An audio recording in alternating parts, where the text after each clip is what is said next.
Hey guys, um, I just want to share with you my story, and I'll be honest, this is something that I feel like God has been really challenging me in because that verse keeps coming up for me where it says, by the word of our testimony, people will know. People will know Jesus. People will know the work and the amazing redemption and restoration that Jesus has done in my life. But what God has been convicting me of is that if I don't share my testimony, if I don't share my story, I am doing a disservice to the things that God has done, which is what will glorify him. But if I'm not sharing it, then he doesn't get the glory, right? And this is where my honesty part comes in, is that a part of me doesn't want to share my story because I'm like, oh,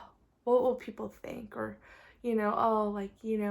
honestly, a part of me is like prideful too. It's like, oh, I just want to seem already healed and complete. And that's a bunch of baloney. I'm still in the process. I'm still being worked in and through, and I'm still being refined. That's a lifelong journey. But my story of how Jesus met me wasn't me all of a sudden one day in my 20s being like, okay, great, I'm going to follow Jesus and it's going to be wonderful. No, it actually started from when I was super young, coming from an Asian American, upbringing and culture. We went to church, our family went to church, and I left the church in 5th grade. I actually saw a lot of hypocrisy, and so much was going on, family struggles and difficulties, but then also seeing like the church and the culture of the church. And I remember in 5th grade looking to my mom and saying, if this is the kind of God that you serve, I don't want anything to do with it. So I left. I left the church in 5th grade. And from that point on, so much of life just like came upon me. My home situation was not the best. My parents, and I love them, and that can be another video. They did the best that they knew and that they could. And that was, just my upbringing. It was really difficult. But then I started hanging out with friends that weren't really doing the greatest things. I actually got involved with really bad habits like drugs and alcohol in middle school. And I think because it all really started from a place of not feeling loved. My dad, and I love my father, he, being a traditional Korean man, to express feelings and to show affirmation and love wasn't very common. And so a part of me just desired and craved and was looking literally anywhere to either numb or fulfill this emptiness that I knew I had, but I just could not yet put words to it because I was so young. And so I just got involved with all these different types of behaviors, being super young and just being super impressionable to anything and anyone that looked fun or looked, enjoyable. And then I went to high school, and all my life I loved sports. My dad taught me all the sports that I knew, and I entered into my freshman year of high school, and I meet this boy. And for the first 6 months, it was awesome. And then 6 months in, I was sexually assaulted. I was raped. And I'm able to speak about that now, and that can be another video, is because God truly delivered and healed me. Now, I wish I can say in that moment it was like an instant, I'm healed. I believe God can do that. But for me, and Mike Todd, pastor of Transformation Church, says this in an amazing way, is that what he walked in, he had to walk out of. And I had to walk out of. And I also just want to put in a side note here, is that if you need counseling, that's okay. I am a firm believer, and Mike Todd also says this, pastor of Transformation Church, that you can have faith and still have unhealed trauma. And that's okay. That doesn't make you any less. That doesn't make you any less, of a vessel for God. Like, all those things are lies of the devil. He tries to use unhealed wounds, the enemy, to keep you from feeling like you can't reach whatever God has promised in your life. And that's also baloney. Anyway, so I was in this relationship that was emotionally, mentally, sexually very abusive for almost 2 years. And I was a kid. I was a freshman in high school. But when you in life just feel so beaten down, when you feel so like this is all that I can amount to, therefore this must be all that I'm worth, and you live in that mentality for so long, it's really hard to believe. Maybe in here it's like God loves you, but to really live it in here, it's, I don't know for anyone else, but for me it was the most difficult thing. And so I just continued to kind of stuff it down, really. I ignored the fact that that event had happened to me, and I just continued to get heavier into drugs, heavier into alcohol, heavier into relationship after relationship, trying to find someone to complete me, someone to take away so much pain that started from when I was really young. And I did this for up until my freshman year of college. And there was one pivotal moment for me where it really changed for me. I was at a big nationwide event, concert, and I overdosed that night. I don't really remember the details of it. I just knew, sitting there in just feeling so lost, asking myself, is this really what life is meant to be? Is this all life has to offer me? And so I remember I went home after that summer, my body recovered. It was awful. I just knew that I was desperate for something. I was desperate because for 20 something years, I've lived in everything of what the world had told me would satisfy. And I was not finding satisfaction, not true satisfaction, temporary, sure. But real satisfaction, deep satisfaction, not a chance. And I remember I get a phone call in the fall of my freshman year of college from the school director that I was trying to transfer into, the new school I was trying to transfer into.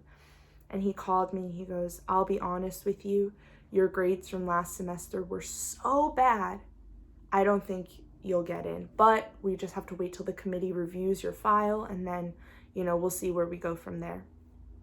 And I was crying and I was like, please, like, I'll do anything.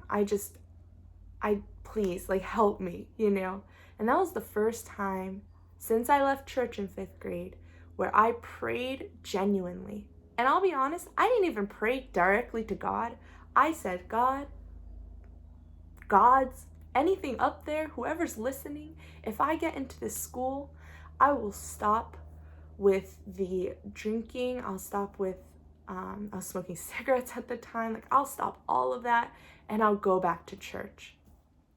2 weeks later, I get an email from the school that I was trying to get into. And they said that I got accepted. And like, I'll be honest with you, a part of me was like, yes, there must be a God. But then another part of me was like, crap, I just made this huge promise of going back to church after I swore I would never step back into a church after 20 something years. And so like, there was that tension in me, and I transfer. And this is where I believe God is very humorous, and he's also the pursuer of our souls. Because that first weekend I moved, to the new campus. I actually went to a frat party and but I went to the frat party and I saw a really good friend since middle school that I haven't seen in years. And we actually happen to live in the same dorm building. So as we're walking back, my friends started to share and ask me questions about God and how did I feel about God and what is my opinion about Christianity. And I'm like, bro, we just came back from a party and you want to ask me about what? You know? And for some reason, something in me, not for some reason, after many years of trying everything else to try to satisfy, that was just kind of like a why not? Why not try church? I mean, I've tried everything else, you know? So I went to church and I remember the pastor saying, church is for the broken. It's not for the healed. It's not for the perfect. It's for broken people. And I was like, oh, perfect. This is where I'm meant to be. That didn't really, I guess that's not where I met Jesus or Jesus met me. But I believe that was a door opening where my heart was really opened to seek and find something else. And so I started getting involved with a parachurch ministry at my school, and I was going and I was not even a believer. Like, I was more of like, I believe in there's a higher being, but I didn't believe it was Jesus yet, you know? So I would go to these events, I would go to the prayer meetings, the worship meetings, and I just went. I can't even recollect why I went, but I went. And there was one specific meeting, it was a missions meeting, and my advisor at the time, shout out to Mike G, he would tell his testimony of his fasting, and he was so passionate. I remember it was in the classroom, and there was a chalkboard behind him, and he was so passionate about saying, if you really want to meet Jesus, the living God, you need a fast. If you really want to encounter the living God, the creator, you need a fast. And I remember sitting there in that moment thinking, I need to meet this Jesus. I need to meet this God. Okay, I'll fast. I remember I prayed, closed my eyes. I was like, okay, God, I never fasted before, but I'll do it. Like, how long, you know? And I saw a clear number 7. And I kind of like opened my eyes and I was like, please say 7 hours. Like, not 7 days. That's like, no rightful mind human would ever do that. I look at my calendar and a week from that Sunday of that meeting when I prayed was Easter Sunday. And I was like, okay, I really think that he's asking me 7 days.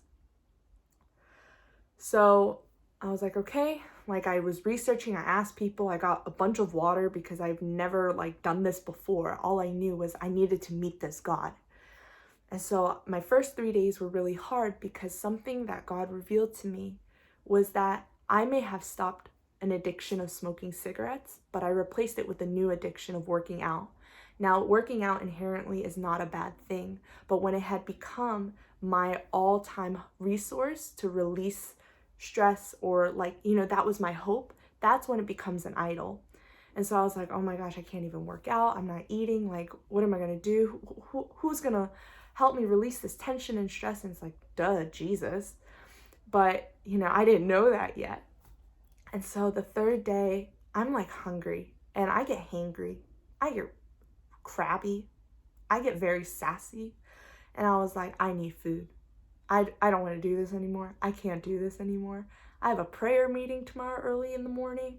I'm going to go to Starbucks and get a croissant. That was my plan. But that night, I just couldn't go to sleep. I felt so restless. I felt such a heaviness that I can't explain. And I know it's going to sound unbelievable to a lot of people, but this is the truth. I had a dream where I was in an interrogation room with like one light. And I saw the devil and I saw God sitting in front of me. And there was a voice behind me that was like, sounded like Lord of the Rings Gollum, the guy who's obsessed with the ring.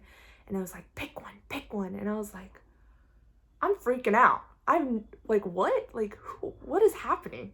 And the voice just got more aggressive, like, pick one. And so I pointed and I chose to see who I picked. And I hate to break it to you, I didn't get to see who I chose. I woke up. I went to morning prayer. I felt so defeated. I was like, oh my gosh, if I